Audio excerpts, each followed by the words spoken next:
I was out there working on it this morning and it started raining, and if you see it sitting out there, well, the only part of the car that's in the rain is the back part where the lights are. And what I was having happen is that the brake lights weren't lighting up, and the turn signals were sometimes. And I went under the dash, I followed the brake light sending unit through the firewall and under the hood where it runs back to the back, and I was getting the proper light function there. So what I'm thinking, probably those old lights are, on a good day, pretty problematic. They're not very bright, and they're kind of hard to see, and I'm guessing, you know, it's a good idea to, if you got an old car like that, to take it apart every so often, clean everything, especially the grounds, the way it grounds and stuff like that. Now, having said that, there's other options too, and I guess I'll talk about this now that I've decided not to stand out there in the rain and be working today.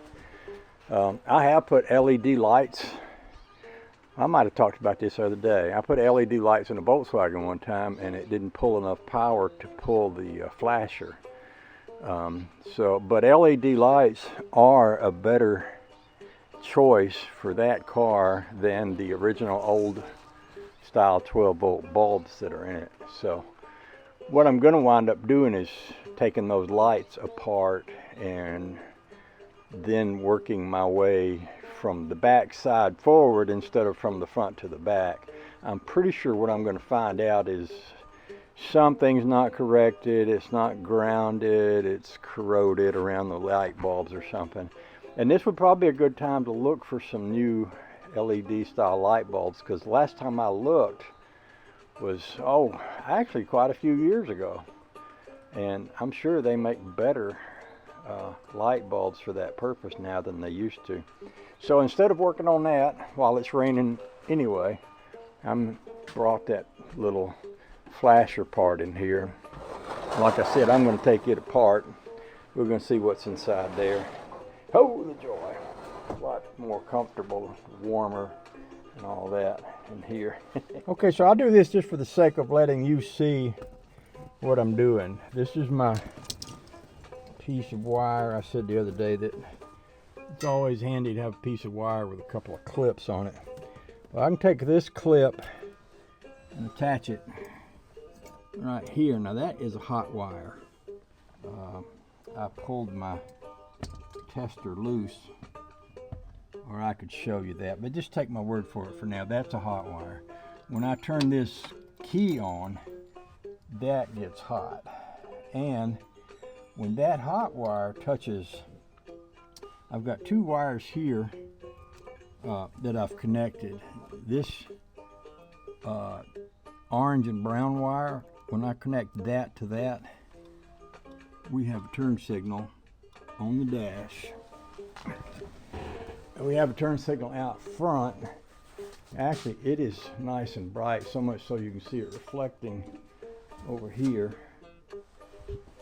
And if things are working properly, we have a turn signal on the back. Now, even that isn't very bright. You know what I mean?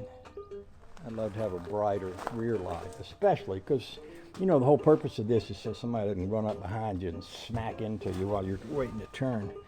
Now, if I attach this to that, you notice the other side turn signal is working.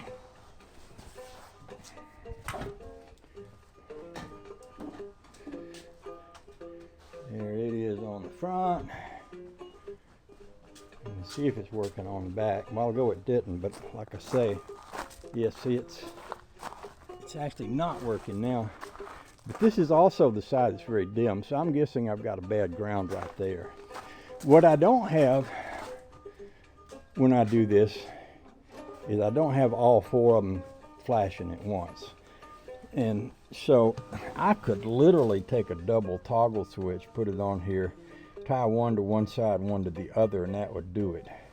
But what I could also do, since I bought that fancy schmancy turn signal thing, is maybe if I could change it so that all it was doing is directing the fire to one side or the other. That might be all I need to do. So I go back to the box and we'll mess with it some more. And I think the first thing I'm going to do is unconnect that flasher.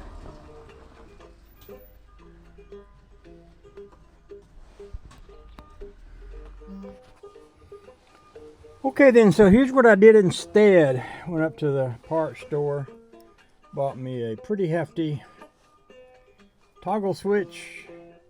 The toggles in both directions.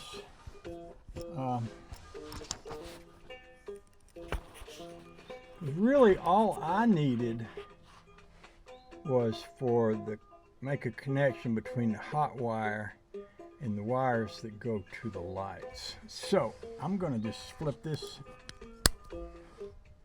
that way, and that's working. And we flip it the other way, the other side is working. So that is all I needed, is something to make a connection between those 2 points. Now what I did do is I wired the front and the back lights together on both sides, and I made all this removable because this is, I mentioned before, temporary. I am going to be taking the whole column out and rebuilding it, but at least I got something to get by with. Tomorrow I'll come back here and I'll engineer something to hang this up here somewhere, and I got to keep in mind that's a hot wire right in the middle, so I don't need that to be touching. It actually occurred to me that there's a hole here that would probably fit this shaft here. I don't know if there's room to go inside there and put this inside. I kind of doubt it because I know there's a steering shaft in there, but it might not. It might be worth pulling the steering wheel off just to have a look at that. But the other thing I'll save for tomorrow is I mentioned earlier that the ground wires don't appear to be doing very well on the back of this car. So tomorrow I'll start with that light over there because that's the one that wasn't working even when the turn signal was on. So I'll start there.